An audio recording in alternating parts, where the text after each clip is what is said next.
సంచలనం సృష్టించిన Gangamma mystery death కేసులో మరో కీలక అప్డేట్ వచ్చింది. ఈ కేసును పూర్తిగా మలుపు తిప్పే ఏకైక ప్రత్యక్ష సాక్షి బేగరి దర్గప్ప నుంచి మ్యాజిస్ట్రేట్ ఎట్టకేలకు వాంగ్మూలాన్ని రికార్డ్ చేశారు. ఇంతకీ దర్గప్ప ఏం చెప్పాడు?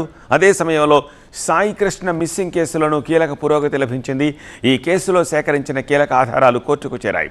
ఓవైపు గంగమ్మ కేసులో మ్యాజిస్ట్రేట్ స్టేట్మెంటు, మరోవైపు సాయి కృష్ణ కేసులో ఫోరెన్సిక్ ఎవిడెన్స్. ఈ రెండు కేసుల్లో ఇప్పుడు ఏం జరుగుతోంది? కర్నూలు జిల్లా కౌతాళ మండలం బదినేహాల్ గ్రామానికి చెందిన గంగమ్మ మృతి వ్యవహారంపై హైకోర్టు సీరియస్ కావడంతో ఈ కేసు ఊహించని మలుపు తిరిగింది. పోలీసుల కస్టోడియల్ టార్చర్ కారణంగానే గంగమ్మ చనిపోయిందన్న ఆరోపణల నేపథ్యంలో అసలు ఏం జరిగిందో చెప్పగలిగే ఒకే ఒక సాక్షి బేగరి దర్గప్ప స్టేట్మెంట్ ను మేజిస్ట్రేట్ రికార్డ్ చేశారు. దర్గప్ప ఏం చెప్పాడు అనే దానిపై పోలీస్ శాఖలోనే కలవరం మొదలైందన్న ప్రచారం జరుగుతోంది. కర్నూలు ప్రభుత్వాసుపత్రిలోని పోలీస్ సదన్లో చికిత్స పొందుతున్న దర్గప్ప వద్దకు వెళ్లిన మేజిస్ట్రేట్ తన పరిస్థితిని స్వయంగా పరిశీలించి వాంగ్మూలాన్ని నమోదు చేసుకున్నారు.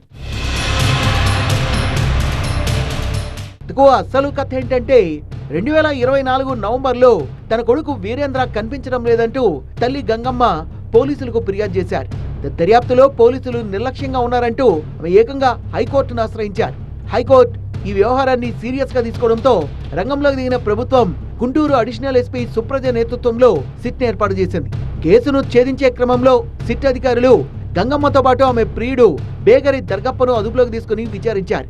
పోలీసులు తమ స్టైల్లో విచారించడంతో అసలు నిజాలు బయటపడ్డాయి.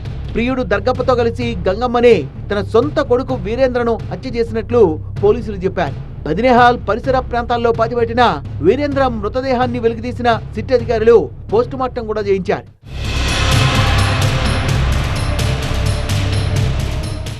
ఆ తర్వాతే ఈ కేసులో అసలు కథ మొదలైంది. ఉన్నట్టుండి గంగమ్మ దర్గప్పల పరిస్థితి విషమంగా మారింది. పోలీసుల కస్టోడియల్ టార్చర్, థర్డ్ డిగ్రీ వల్లే ఇద్దరి ఆరోగ్యం క్షీణించిందనే ఆరోపణలు వెల్లువెత్తాయి. మే 31వ తేదీన కర్నూలులోని ఓ ప్రైవేట్ ఆసుపత్రిలో గంగమ్మను చేర్పించగా చికిత్స పొందుతూ ఆ మరుసటి రోజే చనిపోయింది. మరోవైపు తీవ్ర అస్వస్థతకు గురైన దర్గప్పకు కర్నూలు ప్రభుత్వాసుపత్రిలో చికిత్స అందిస్తున్నారు. పోలీసుల దెబ్బలకు దర్గప్ప 2 చేతులు పూర్తిగా పడిపోయాయని తన కుటుంబ సభ్యులు ఆరోపిస్తున్నారు. ఇప్పుడు ఈ దర్గప్ప నుంచే మేజిస్ట్రేట్ స్టేట్మెంట్ రికార్డ్ చేశారు. దర్గప్ప ఏం చెప్పాడు అనే దానిపై ఇప్పుడు తీవ్ర ఉత్కంఠ నడుస్తోంది. ఓవైపు గంగమ్మ కేసు ఇలా ఉత్కంఠ రేపుతుంటే మరోవైపు సాయి కృష్ణ మిస్సింగ్ కేసులో దర్యాప్తు అధికారులు స్పీడ్ పెంచారు. కేసులో అత్యంత కీలకమైన ఆధారాలుగా భావిస్తోన్న కృష్ణలంక పోలీస్ స్టేషన్ కు సంబంధించిన సీసీటీవీ ఫుటేజ్ డేటా భద్రపరిచిన హార్డ్ డిస్కులు, డివిఆర్లు, డిలీట్ అయిన సమాచారానికి సంబంధించిన బ్యాకప్ డేటాను పోలీసులు ధర్మాసనానికి సబ్మిట్ చేశారు. డిజిటల్ సాక్ష్యాల ఫోరెన్సిక్ విశ్లేషణ ఇప్పుడు ఈ మిస్సింగ్ కేసులో అత్యంత కీలకంగా మారింది. మరోవైపు సాయి కృష్ణ మిస్సింగ్ మిస్టరీ ఛేదించేందుకు సిట్ దర్యాప్తు ముమ్మరంగా సాగుతోంది.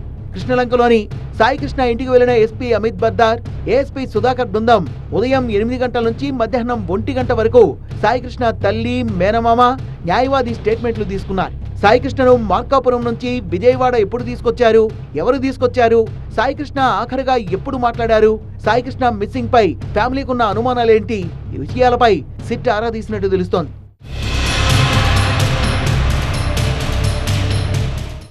కోర్టుకు చేరిన ఫోరెన్సిక్ ఎవిడెన్స్, తల్లి విజయలక్ష్మి ఇచ్చిన స్టేట్మెంట్స్ ఆధారంగా ఈ కేసులో త్వరలోనే మరికొన్ని నిజాలు బయటకు వచ్చే అవకాశం ఉంది.